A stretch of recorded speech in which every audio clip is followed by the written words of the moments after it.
The Mavericks trading Luka Doncic wasn't even the worst mistake in NBA history. A different bad choice is haunting a franchise 40 years later. But this is the top 10. You might already know some of these, but there's a backstory and details very few people have heard. So, number 10, the New Orleans Jazz. In 1976, the Jazz wanted a star for their struggling franchise, so they signed 33-year-old Gail Goodrich, fresh off a title with the Lakers.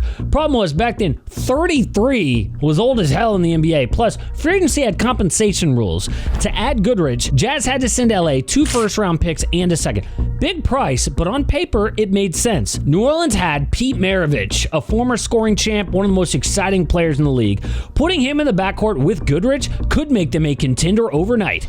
Instead, Pistol Pete's knees gave out, and Goodrich immediately tore his Achilles. Out of the league 2 years later. So in 1979, Jazz bottom out at 26 wins. LA has their pick, comes up number 1, drafting one Irving Magic Johnson. A Jazz mistake so bad, it literally killed the franchise, and they left for Utah 3 years later.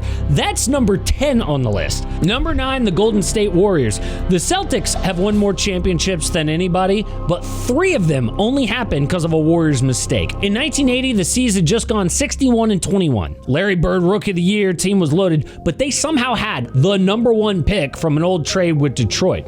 Now, the obvious pick was a center named Joe Barry Carroll. Everyone had him at number 1. But legendary C's GM Red Auerbach had his eye on a forward from Minnesota named Kevin McHale. Red knew that McHale would be available at number 3, so he picked up the phone and called Golden State. The Warriors wanted Joe Barry Carroll so bad, Celtics offered them number 1 and number 13. He wanted back number 3 and a young center named Robert Parrish. Warriors thought, we robbed Red Auerbach. Parrish been asking out of Golden State for years. Their front office was happy to dump him. Thought they were getting a steal. But they had no idea. The man they were trading was about to become the Chief, a Hall of Fame center who would start for 9 Celtics playoff teams, winning 4 championships. In fact, McHale and Parrish, both Hall of Famers, both in the league's top 75 anniversary team, so top 75 all time. And McHale, arguably the greatest low post scorer who ever lived. Warriors gave up all that for Joe Barry Carroll. Made the playoffs one time in Golden State, nicknamed Joe Barely Cares. But number 8, the Minnesota Timberwolves. In 2009, the Wolves had 2 top 10 picks and needed a point guard. There just so happened to be a guy named Steph Curry on the board. Now, teams pass on stars every year, no big deal. But what makes this one so bad is the Wolves knew Steph was elite, but still passed. Why? Well, night of the draft, Steph's dad, former NBA player Del Curry, called Wolves GM David Kahn, begged him not to draft his son. Steph wanted New York. Kahn respected the family and passed. So at 5, they take Ricky Rubio. 1 pick later at 6, they take Johnny Flynn. Steph went number 7 to Golden State, not New York. Because in reality, only top 3 picks have leverage over where they land in the draft. Steph wasn't top 3. He was a skinny kid from Davidson with an NBA debt. So what? Warriors got the exact same phone call from Team Curry, but drafted Steph anyway. Smart decision. So Steph, 2-time MVP, 4 rings, changed how basketball is played forever. Ricky Rubio, a decent 12-year career, never even made an all-star team. Johnny Flynn, out of the league in 2.5 seasons. Kahn got fired in 2013. Wolves had a layup and missed twice. But number 7, the Detroit Pistons. The 2003 NBA draft was loaded. LeBron, Wade, Bosh, Melo, all top 5 picks and eventual Hall of Famers. People call it maybe the draft class ever. The Pistons were lucky enough to have number 2 in that draft. LeBron goes number 1 to Cleveland. Detroit up next. Could have picked a slew of Hall of Famers. They picked Darko Milicic. Obviously a mistake, but why? Well, on the day of the lottery, Darko flew to New York and worked out at a local gym. ESPN's Chad Ford was in the building, said it was literally the best workout I've ever seen. I've seen hundreds. It was the best. When you have a 7'1" kid who's 17 years old doing the things he was doing, it was a wow moment. Every Pistons decision maker was there, including their legendary scout, Will Robinson, the guy who discovered Grant Hill and Joe Dumars. After the workout, Robinson turned to his bosses and said, Darko is going to own the game. Own the game. we're gonna have to build a new arena. The only thing that could destroy a kid like that is a woman. Old school guy. So Detroit canceled every workout on their board. Instead of adding a Hall of Famer to a team that just made the conference finals, they got the biggest bust of a generation.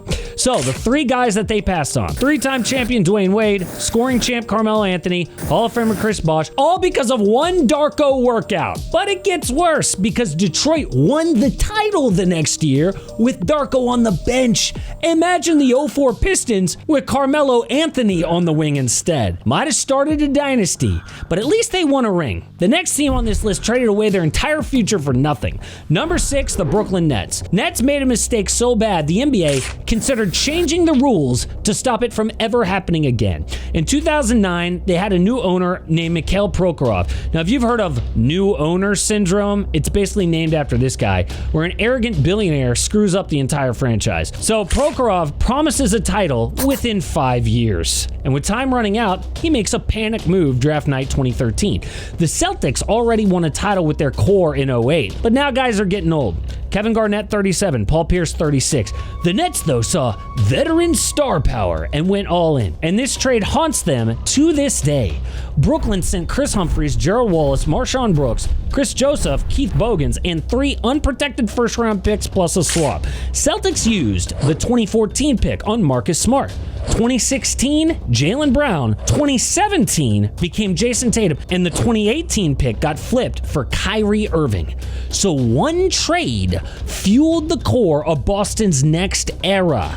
That's made now 6 conference finals and 1 championship. Brooklyn got bounced in the second round by LeBron's Heat that year. KG and Pierce off the team 2 years later. Now, GM Billy King took the public fall, but later he admitted he wouldn't have made this trade without that ownership group and all their pressure. The craziest part that nobody remembers is this trade almost never happened. So KG actually had a no trade clause, and when Boston first told him that he was getting dealt, he said no. Hard no. Doc Rivers and Paul Pierce had to call him and beg him to waive that clause to avoid being part of a Boston rebuild. So people don't know, NBA history would have looked a lot different if KG didn't give in. But number 5, the LA Clippers. You knew it was going to be on the list, right? The Paul George trade. But it is so much worse than that. So summer of 2019, the Clippers had a chance to get Kawhi Leonard, fresh off a Finals MVP. He wanted Paul George, though, with him. PG, in his prime, just put up 28 points a game in OKC. So the Clippers picked up the phone. What they did not know was Paul George, already asked out of OKC behind the scenes, was gone either way. So the Clippers paid the biggest trade package in history for a guy the Thunder were already about to move. The price was gigantic. Shai Gilgeous-Alexander, Danilo Gallinari, control of 7 first-round picks. At the time, it was bold. Now, franchise ruining. 2 of those picks became Jalen Williams, J-Dub, and Kason Wallace, 2 franchise cornerstones. So the Clips handed OKC the best in SGA and second best players on their championship team. The Clips got 1 conference finals, but a part that's rarely talked about is a different team almost made this mistake instead. Kawhi's Uncle Dennis walked up to the Raptors with a PG deal lined up. OKC had a framework. It was Pascal Siakam and picks.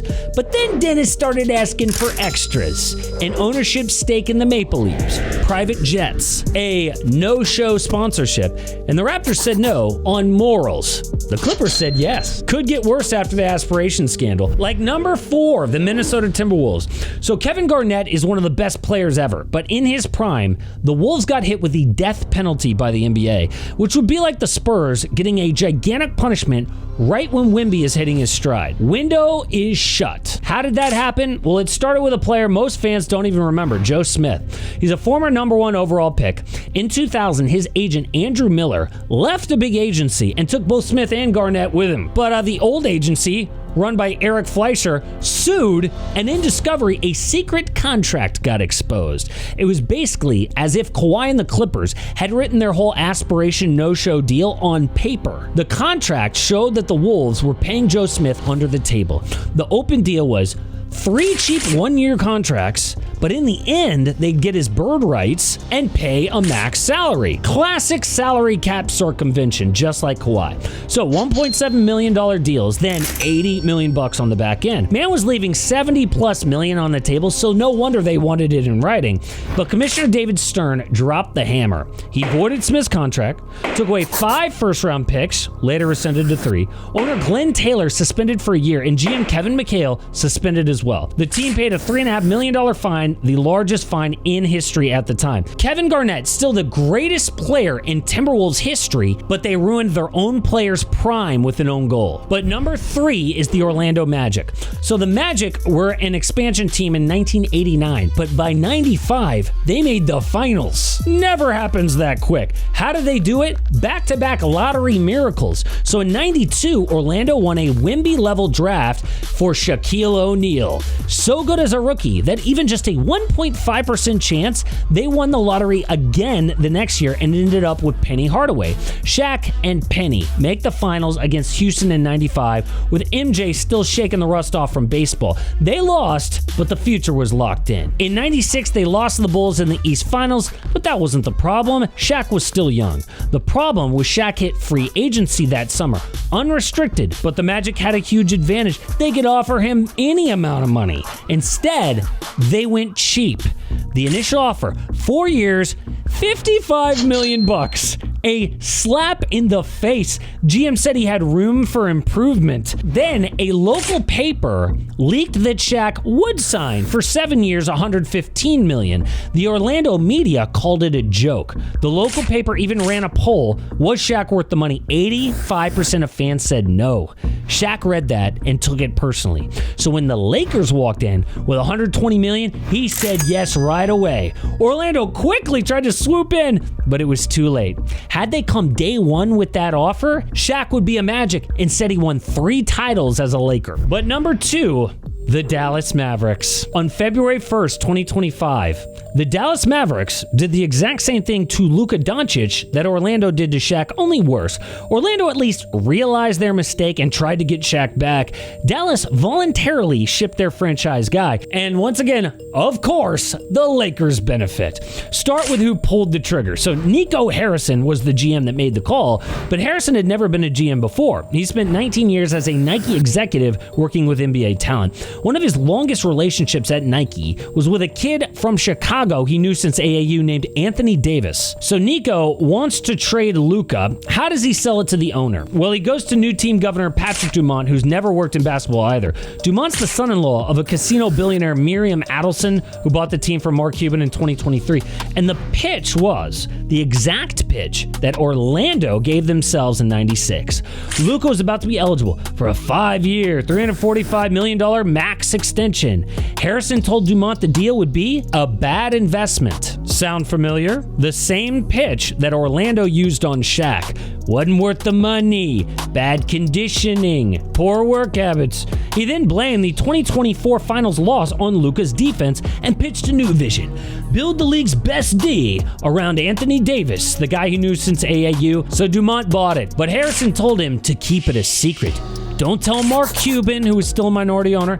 Don't tell Luka's agent, Bill Duffy, because he was worried that the trade would get so much blowback he wouldn't be able to pull it off. Like he already knew it was a bad idea. So Nico shut down a bidding war for his best player on purpose. It's almost like he was working for the Lakers. So the return on Luka was Anthony Davis, Max Christie, and 1 first-round pick. That's it. Every other franchise in the league would have given up a lot more than that for Luka. And the proof was quick. Davis played his first game as a Mav in the third quarter, had a weeks-long injury that everyone could see coming. Now today, AD got shipped for pennies to Washington, and Luka's playing the best ball of his life in LA. But the only reason that that's not number 1 is June 2025. Dallas had a 1.8% chance to win the draft lottery, and they won it for Cooper Flagg. Without that miracle, this trade would have buried the franchise for 10 plus years. Nico got fired November 11, 2025, 9 months after the trade. So 30 years apart. 2 franchises looked at a generational player, decided he wasn't worth the money, and both times the Lakers came out on top. But as bad as that is, number 1 is on a whole other level. the Portland Trailblazers. On June 19, 1984, inside Madison Square Garden, the Blazers made the worst draft pick in the history of North American sports, and it's not even close. Back then, the NBA didn't have a real lottery. Number one came down to a coin flip between the worst team in each conference. Houston won the flip, took Hakeem Olajuwon, best player in franchise history. Portland was next at number two. On the board was a 7'1" center from Kentucky named Sam Bowie, and a 6'6" shooting guard from North Carolina named Michael Jordan. You know who they picked. But why? That's what makes this so bad. Portland already had a shooting guard, Clyde Drexler, drafted number 14 the year before, but he wasn't some sure thing, we're all good type player. Averaged 7 points per game the year before. Not worth passing on Michael Jordan. But Blazers coach Dr. Jack Ramsey said the need was a big. And back in '84, teams built around size, not wings. The problem with that was Bowie's medicals. He had missed 2 full college seasons with stress fractures in his tibia. Every team knew that. So the Blazers ran him through like a 7-hour physical. Bowie said he was fine. Later, admitted he lied. Sam Bowie missed 66% of his games in the first 5 seasons with Portland, injured almost the entire time, out of the league by 95. Michael Jordan won 6 rings, 5 MVPs, and the greatest player who ever lived. And they could see the injuries coming. But also, the Blazers were still able to build a contender around Clyde Drexler. They made 2 finals, 1990 and 92, lost both. Imagine if Michael Jordan was on that team.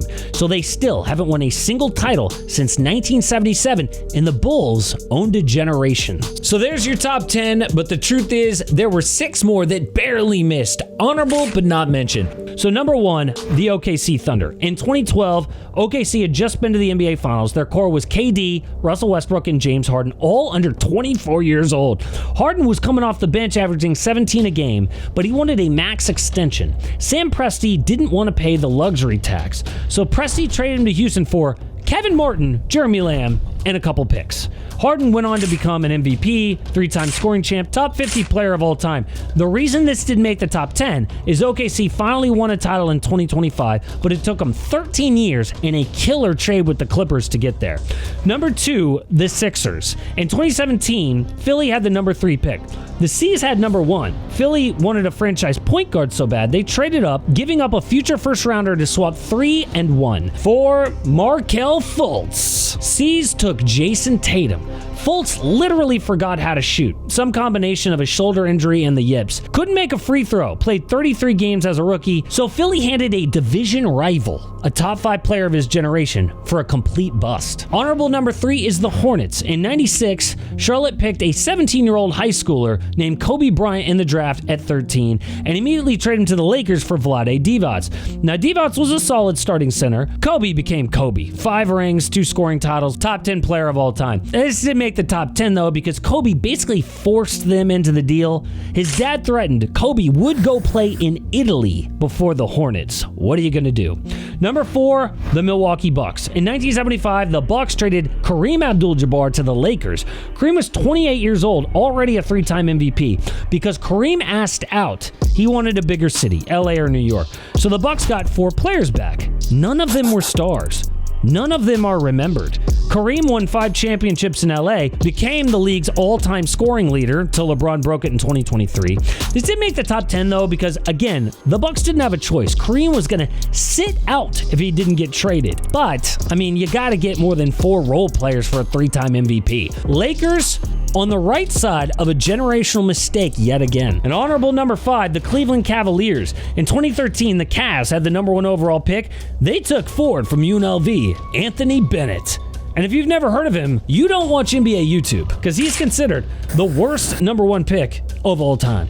Played 151 games overall, averaged 4 points a night out of the league by 2017. And the worst part, Giannis was in the same draft. So a future 2-time MVP and champion went 15th overall to Milwaukee. Luckily, the Cavs recovered, getting Kyrie and LeBron James back, just barely missing out on one of the biggest mistakes ever. Next, the Mavericks voluntarily lost Steve Nash, right before he broke out as a superstar. So the year was 2004, and Steve was in Dallas for 6 seasons. They knew this guy, but Mark Cuban still went cheap, lowballed his contract, let the Suns poach him in free agency. Nash then immediately led the Suns to the 1 seed and won back-to-back MVPs. Ouch! But to make things worse, the Mavs were still good enough to make the finals in 2006, losing to Miami in 6 games.